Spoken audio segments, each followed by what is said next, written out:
Humano Derecho Radio Estación presenta.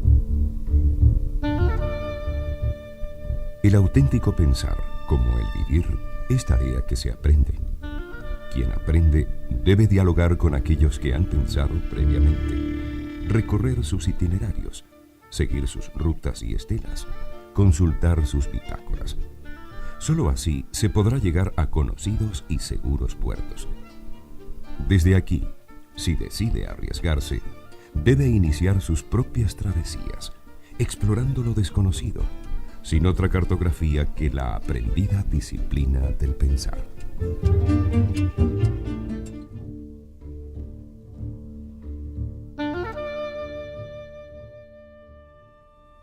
Alfredo Bayota y Yelixe Rivero les damos la bienvenida a estas travesías del pensar que realizamos todas las semanas desde Humano Derecho Radio Estación, con el auspicio de la Fundación Filosofía en la Ciudad. El texto que nos identifica y resume el objetivo de estas travesías lo hemos tomado del doctor Ernesto Maíz Vallenilla, a quien le agradecemos que nos haya permitido usar el título de uno de sus libros, editado por Monte Ávila, como nombre del programa. Queremos agradecer los comentarios, colaboraciones y apoyos que hemos recibido de oyentes locales de España, Inglaterra y Francia, como ayuda y estímulo para proseguir con nuestro empeño. Pueden contactar con nosotros en travesíasdelpensar@gmail.com. Una de las cosas de las que los venezolanos nos vanagloriamos, no estoy muy segura si con sólido fundamento, es de nuestro buen humor, de nuestra comicidad, de nuestro espíritu burlón y ligero, de nuestra propensión a tomarnos todo a risa y a la ligera. En cuanto al humor del venezolano, digamos que no pasa del chiste fácil.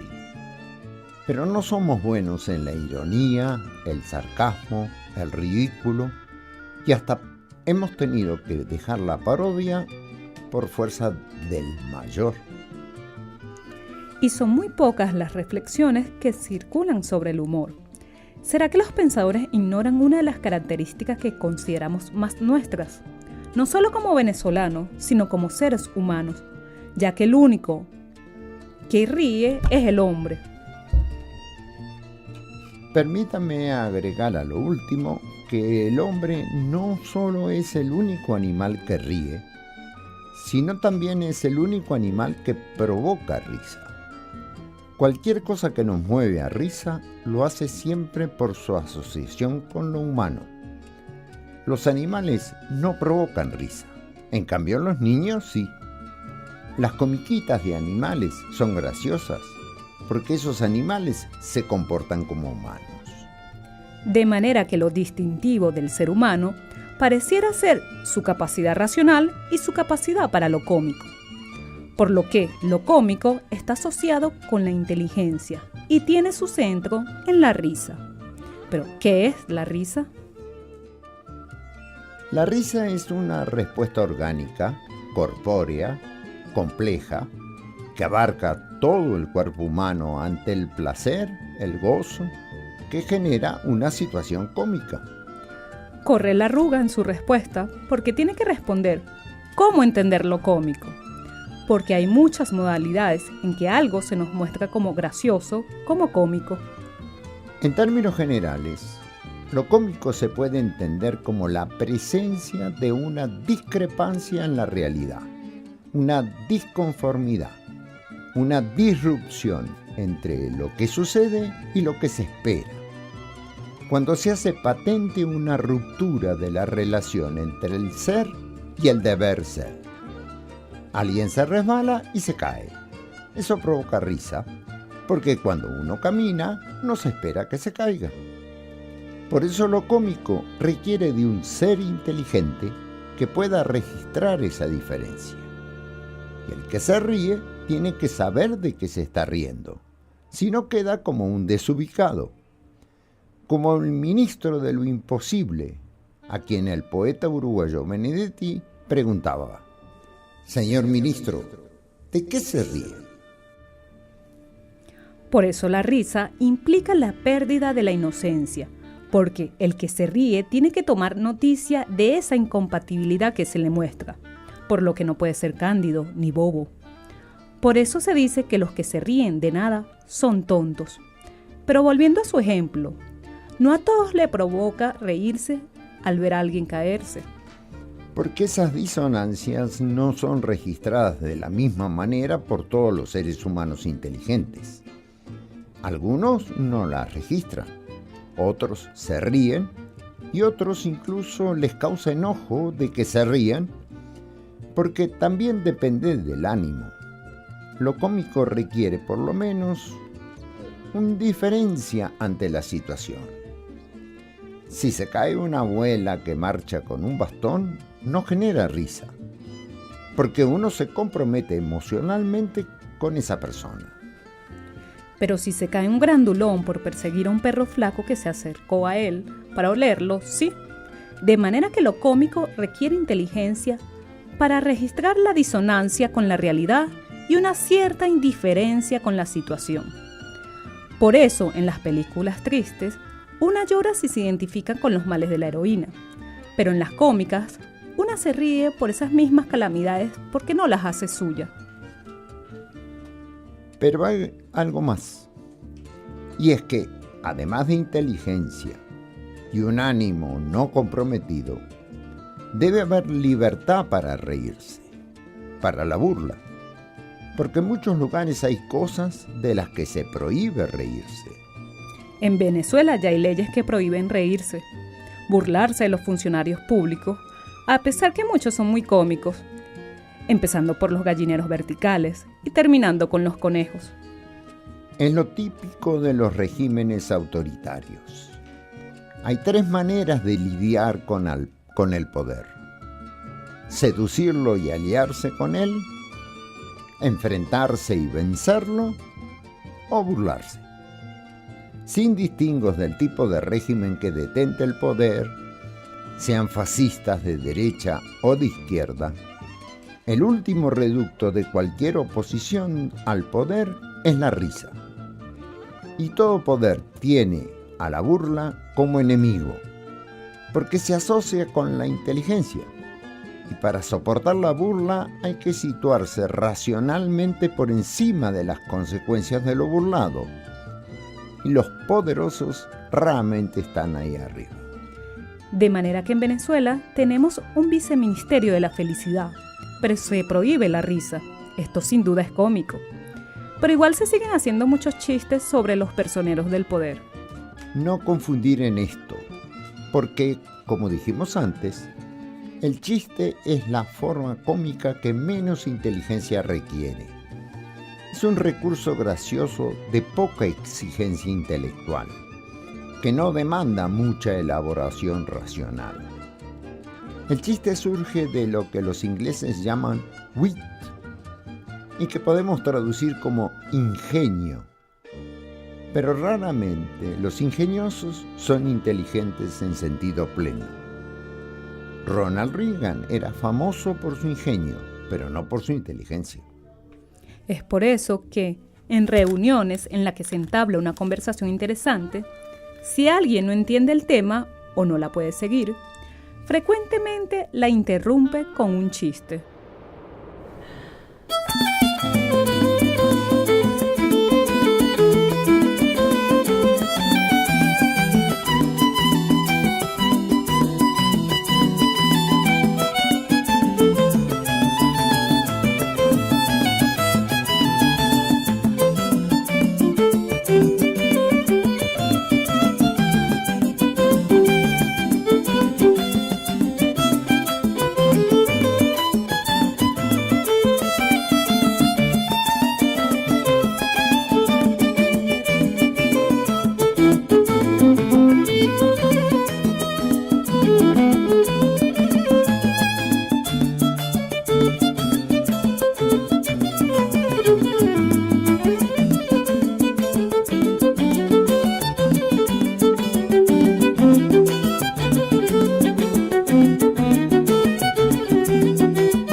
Daniela Padrón Niculuepulla de Curiepe, en Baja en Venezuela, interpretando el tercer movimiento del concierto para violín. Comentamos que la ausencia de reflexiones entre los filósofos en torno al humor nos lleva a pensar que se identificaran con el conocido Luis de Burgos, el bibliotecario ciego de la novela de Humberto Eco, El nombre de la rosa, que ocultaba el supuesto libro sobre la comedia que habría escrito Aristóteles, pero no se había encontrado, pero del que él tenía una copia. Sin embargo, sí se ha escrito sobre el humor y la risa.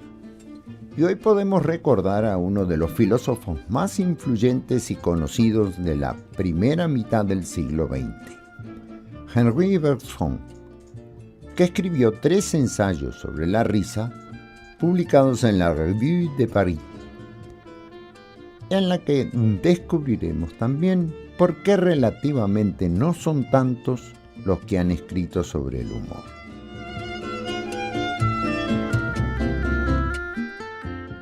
Henri Bergson nació en Auteuil, Francia, en 1859. Fue profesor de varios liceos, de la École Normale Supérieure y a partir de 1900 del Colegio de Francia. En 1914 fue elegido para la Academia Francesa. De 1921 a 1926 fue presidente de la Comisión de Cooperación Intelectual de la Sociedad de Naciones. Y en 1927 ganó el Premio Nobel de Literatura. Falleció en 1941. Su renombre como escritor y conferencista fue tan grande como el de filósofo. Sus charlas en el Colegio de Francia eran multitudinarias y su influencia se extendió sobre todo el pensamiento contemporáneo. Por supuesto, con numerosos seguidores en Francia, pero también en Estados Unidos, en la figura de William James, en Alemania, comentado y discutido por Natorp, y de gran presencia en la cultura latinoamericana antes de que se hiciera presente el predominio anglosajón. En el posgrado de Filosofía de la Universidad Simón Bolívar, el profesor Eric del Búfalo ofreció recientemente un seminario sobre Bergson. Las ideas Bergson no se limitaron a la filosofía, sino que se extendieron a corrientes de la biología, como los estudios de la patología nerviosa, al pensamiento social, a corrientes religiosas, al arte en sus manifestaciones simbolistas e impresionistas, y a la cultura en general, aunque no en todas con la misma relevancia, y en varias seriamente criticado. Volviendo al tema en nuestra travesía de hoy, decíamos que Bergson publicó en 1899 3 ensayos sobre la risa, que trata, el primero, de la comicidad en general, el segundo sobre situaciones y palabras cómicas y el tercero sobre caracteres cómicos. Podemos comentar al primero de ellos, que trata acerca de lo cómico en general y lo cómico en las formas y el movimiento, advirtiendo que Bergson no pretende encerrar lo cómico en el marco de una definición, porque se estima que se trata de algo que vive, que se desarrolla, que está en permanente cambio, y solo pretende hacer algunas consideraciones con una aproximación psicologista de ciertos aspectos que se mostrarán como centrales. Berzón hace 3 observaciones respecto a lo cómico mismo. En la primera señala que, fuera de lo propiamente humano, no existe nada cómico. Un animal, un paisaje, una cosa, pueden ser hermosos, sublimes, insignificantes, útiles, dañinos, pero no son cómicos. Cuando nos reímos de ellos, de un animal, de un sombrero, de un paisaje, siempre lo hacemos referidos a un humano, que lo usa, que lo hace, que lo diseña, que lo compara. El segundo aspecto que Berzón señala es que la risa se acompaña de insensibilidad. Lo cómico se puede dar solo en condiciones de insensibilidad frente a aquello de lo que nos reímos. Berzón sostiene que la emoción o el sentimiento son enemigos de la risa y dice: es probable que en un mundo de inteligencias puras no se lloraría, pero sí se reiría, mientras que entre almas de persistente sensibilidad no se conocería ni entendería la risa.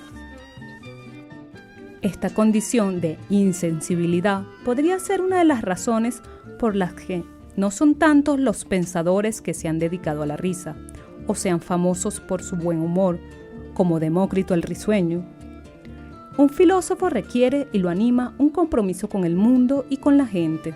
Ciertamente, porque los grandes filósofos se han caracterizado por ser afectados por el mundo y el hombre, tratando de esclarecer sus secretos y encontrar las claves últimas de la posición del ser humano en el cosmos.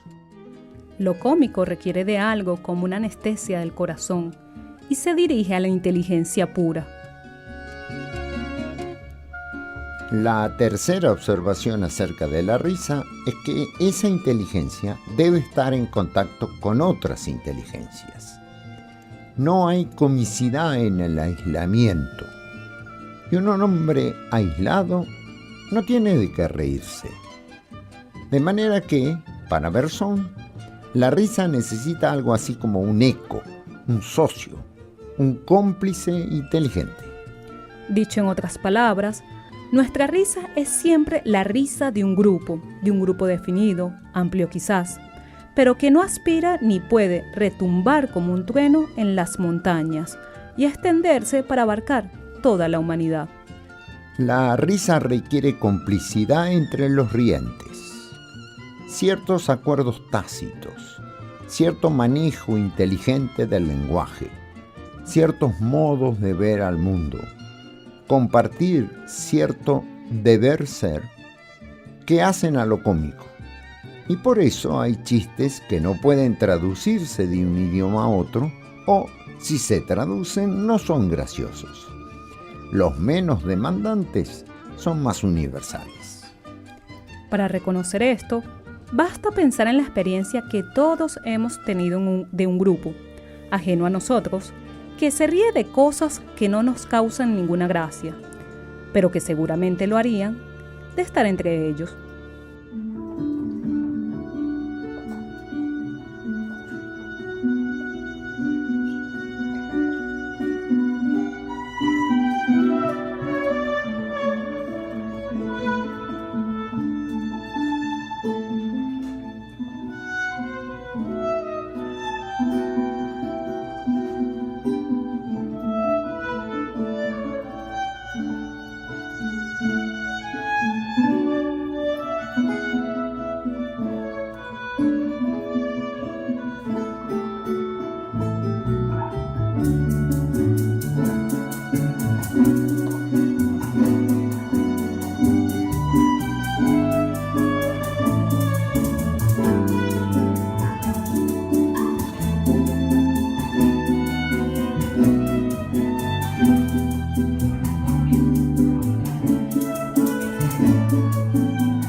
Daniela Padrón y su grupo En el aire de la suite orquestal número 3 de Johann Sebastian Bach, interpretado como un vals larense. Con las observaciones anteriores, Bergson define el ámbito en el cual indagar acerca de lo cómico. Lo cómico se produce cuando un grupo de personas concentra su atención en uno de ellos, acallando los sentimientos y ejercitando solamente la inteligencia. Pero entonces surge la pregunta: ¿en qué han de emplear la inteligencia? ¿A qué deben dirigir su atención? Para el filósofo francés, podemos entender la risa como un gesto social que tiene por objeto reprimir ciertas acciones de las que nos reímos. No se trata de acciones agresivas. Por ello no las reprimimos materialmente, pero son acciones o actitudes que hasta pueden ser de riesgo para la vida y que hay que evitar. ¿A qué se refiere con actitudes de riesgo para la vida? Para Bergson, las fuerzas que de manera complementaria hacen actuar la vida humana son la atención, la flexibilidad y la agilidad, tanto espiritual como física. En consecuencia, considera a la rigidez, a la falta de plasticidad, como características riesgosas que hay que evitar, y las reprimimos mediante la risa. Sería conveniente un ejemplo para aclarar este punto, porque amplía lo que comentamos al comienzo de la charla. Así funciona la filosofía. Dimos una idea y Bergson nos da otra con la que complementa y modifica. Así es con todos, y nunca se agota un gran filósofo ni una idea fructífera. Por eso Epicuro decía que nunca se es demasiado joven ni demasiado viejo para estudiar filosofía. Pero volviendo a Bergson, el francés señala diferentes tipos de rigidez. Una persona sentada en el suelo no es cómica. Pero una persona que, por falta de flexibilidad corporal resbala y cae involuntariamente sentada en el suelo, lo es. La risa es una manera de llevar al otro a tener cuidado. Similar es el caso de las personas de hábitos inamovibles, que siempre realizan las mismas operaciones, por ejemplo, una manera de sentarse, y que otro aprovecha para colocarle una silla rota que lo hace caer y provoca risa. O el caso de la gente que llamamos distraídas, que siempre andan con un pensamiento atrasado o adelantado a lo que realmente está sucediendo, por falta de agilidad para adecuarse a las circunstancias que se le presentan, lo que es motivo de muchas bromas. Y todo esto hay que evitar como para proteger a la vida. Registrada esta primera premisa central, Bersón trata diferentes aspectos de lo cómico. Uno de ellos es la comicidad asociada a las personas feas, tratando de establecer la diferencia que hay entre la fealdad de una persona y su comicidad. Bersón reconoce que se debería comenzar por definir la fealdad. Pero esto es algo tan difícil como definir la belleza. Y para evitar la dificultad, opta por agravar la fealdad hasta llevarla al extremo de la deformidad. Es así que se presenta como una ley. Toda deformidad que puede ser imitada por una persona bien conformada puede llegar a ser cómica. Con lo que nuevamente resurge el tema de la rigidez, porque la comicidad se derivaría de la imposibilidad de corregir la deformidad, lo que sí puede hacer un imitador. Ciertamente, Iverson dice que cuando hablamos de belleza o fealdad expresivas, tenemos la sensación de movilidad, de una cierta vaguedad en la expresión que dibuja los matices del estado del alma. En cambio, aquellas expresiones fijas, que no dan más de lo que dan, con rigidez y sin matices, son las que resultan cómicas. De lo anterior se deriva el éxito de las caricaturas. Al deformar las expresiones, desproporcionar las regularidades, fijándolas, con lo que artistas hábiles capturan gestos imperceptibles que terminan haciendo de la caricatura un retrato más fiel que cualquier otro. Bersón define el fondo del proceso diciendo que el alma, ágil, ligera, que anima al cuerpo con movilidad, es lo que constituye el garbo, la galanura, la postura.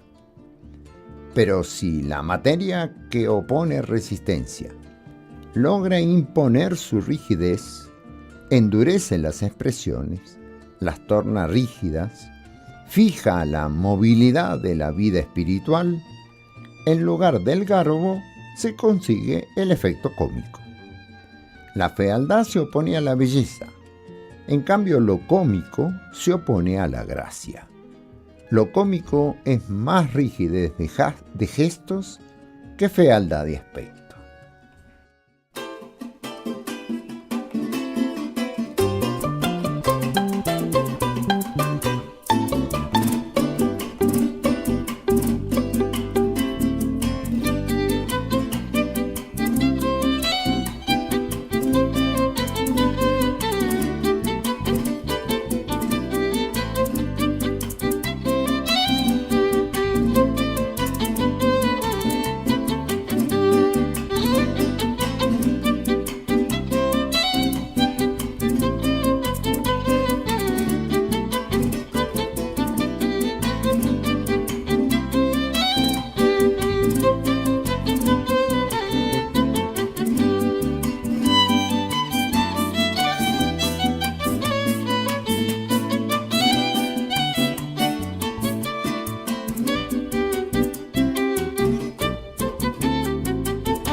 escuchamos Minuet de Bach interpretado por Daniela Paragón en ritmo merengue caraqueño.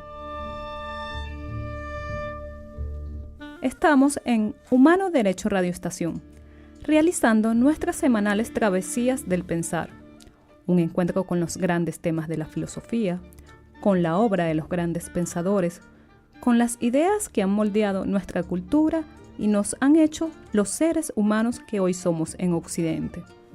Nos gustaría tener sus comentarios, sus preguntas, sus sugerencias, así como sus contribuciones para el sostenimiento de nuestro programa, para lo que pueden contactarnos en travesíasdelpensar@gmail.com.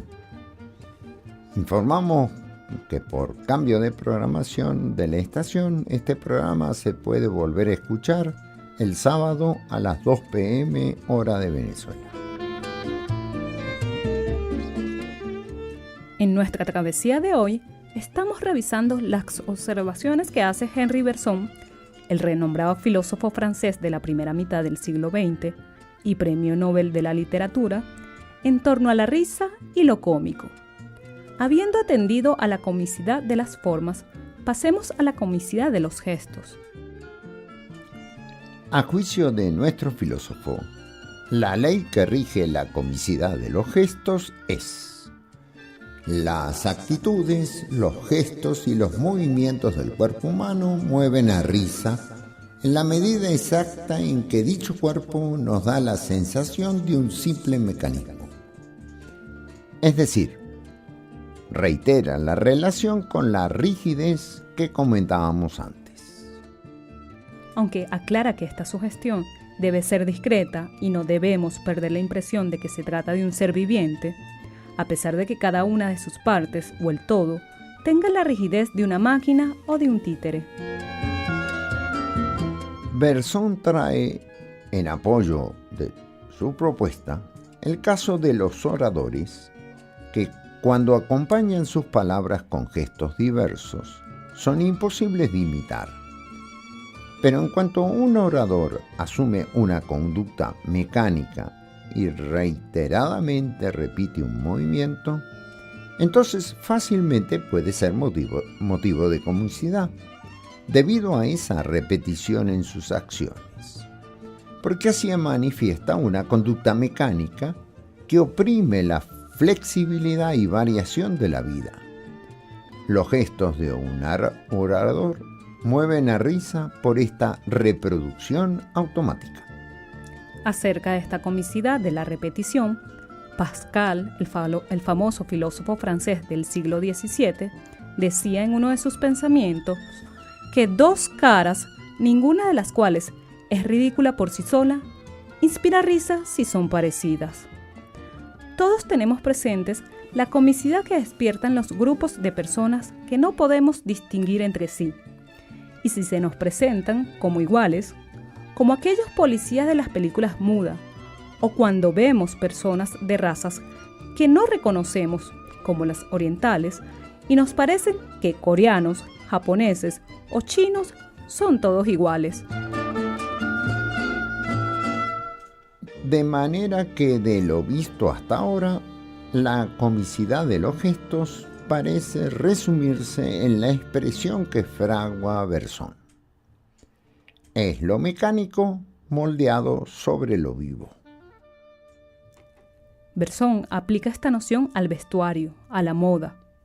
Una vestimenta, cuando está de moda, no es cómica, porque adopta la flexibilidad del cuerpo que cubre, y hasta se puede decir que forma parte de él.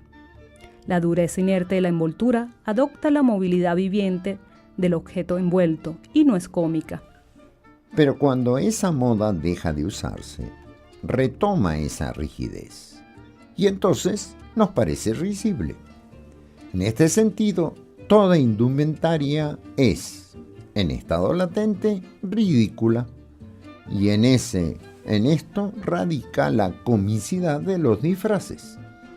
Al contrario de lo que se piensa, además de la sorpresa o el contraste, lo que ocasiona risa es esta rigidez en la indumentaria que así se muestra. De hecho, no todas las sorpresas o contrastes son graciosos, por lo que el factor cómico no se encuentra allí, sino en este plano más profundo. Una persona disfrazada es una figura cómica. Y lo es también una persona que parece haberse disfrazado, aunque no lo haya hecho adrede. Y por extensión, todo disfraz, no solo del hombre, sino de la naturaleza toda, es cómica.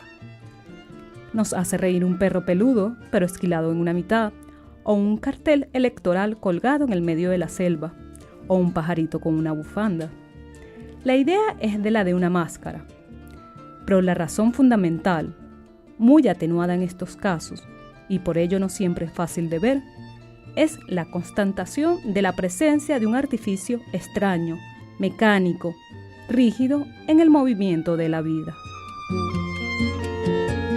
Toda incrustación de lo mecánico en la naturaleza, así como toda rígida reglamentación social, son casos seguros de producir efectos reideros. De allí surgen los efectos cómicos de la rigidez de los razonamientos. Iverson cita como uno de los más populares los de los médicos, de los que tan buen uso hicieron Quevedo y Molière para sus humoradas. Los médicos son capaces de encontrar, basados en los rígidos esquemas mentales con que han sido formados y en la autoridad inflexible con que se adornan, enfermedades en las personas sanas, aunque se les mueran los pacientes que estiman saludables. También es el caso de los gobernantes, que razonan obstinadamente defendiendo sus logros frente a toda evidencia. Y muchos podrían ser el protagonista de lo que cuenta Bersón de un famoso argumentador de su tiempo, quien frente a la incapacidad de defender sus posiciones ante toda experiencia, exclamó: «Los hechos se equivocan». Supongo que para evitar este absurdo es que muchos gobernantes no admiten los hechos, o al menos los ignoran en sus discursos y consideraciones. Que es una muestra del afán por reglamentar la vida, imponerle la rigidez de lo mecánico, quintesencia del pedantismo, del autoritarismo, de la enfermedad del poder, y del que la vida se defiende con la risa, como comentamos al comienzo de la travesía.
escuchamos el vals joropo El Diablo Suelto de Heraclio Hernández por Daniela Padrón.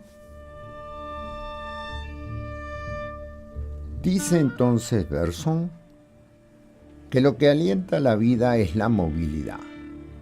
Es el alma animando al pesado cuerpo y le otorga gracia. Cuando no lo logra superar esa rigidez, causa risa. Se puede pensar entonces que el cuerpo ocasiona risa en tanto es para el alma como una cubierta, como el vestido para el cuerpo, materia inmóvil puesta sobre la energía viviente. Pero también es causa de risa las exigencias que el cuerpo impone al alma, que Bergson formula en los siguientes términos. Cómico es todo incidente que llama nuestra atención sobre la parte física de una persona en el momento que nos ocupamos de su aspecto espiritual. Como es el caso de la famosa y genial escena de Buster Keaton en la película Candilejas de Chaplin, tratando de acomodar los papeles de música en el atril para empezar su concierto. O la famosa sentencia que cita Bergson de un filósofo que en un homenaje fúnebre despertó la risa cuando dijo del finado: era sabio, virtuoso y muy gordo. Y es por esto que los poetas trágicos se ocupan bien de evitar alusiones a la materialidad de sus personajes. Nada mejor para interrumpir una escena dramática, trágica o fuertemente emotiva que interferir con algún hecho físico como un estornudo, tener que ir al baño o tan nimio como hacer sentar a los personajes. El barón Gourgaud decía al respecto: cuando se habla sentado, todo degenera en comedia. Pensemos en una escena como la declaración de amor de Romeo y Julieta, que en lugar del famoso balcón, ambos estuvieran sentados en 2 sillones con una mesita de té en el medio. De manera que, para Henry Bergson, la risa puede resultar de la transformación momentánea de un ser humano, total o parcialmente, en una cosa, en una máquina. Como los gordos que resultan graciosas cuando se los compara con una pelota. O los golpes que vemos en las comedias, como la de los 3 chiflados, que no duelen porque los que los reciben son como cosas. Si manifestaran dolor, dejarían de ser risibles. O como cuando el señor Perruchon, en el teatro de la Biche, enumeraba su equipaje y decía: 3 valijas, un bolso 4, mi mujer 5, mi hija 6. No es necesario que la persona se cosifique totalmente, sino que simplemente se oriente en esa dirección, o que se identifique con una función, como cuando los vendedores hablan de la empresa en que trabajan como si ellos fueran sus dueños. O dice Bergson, son cómicos aquellos gobernantes que hablan del conjunto social como si fuera su persona.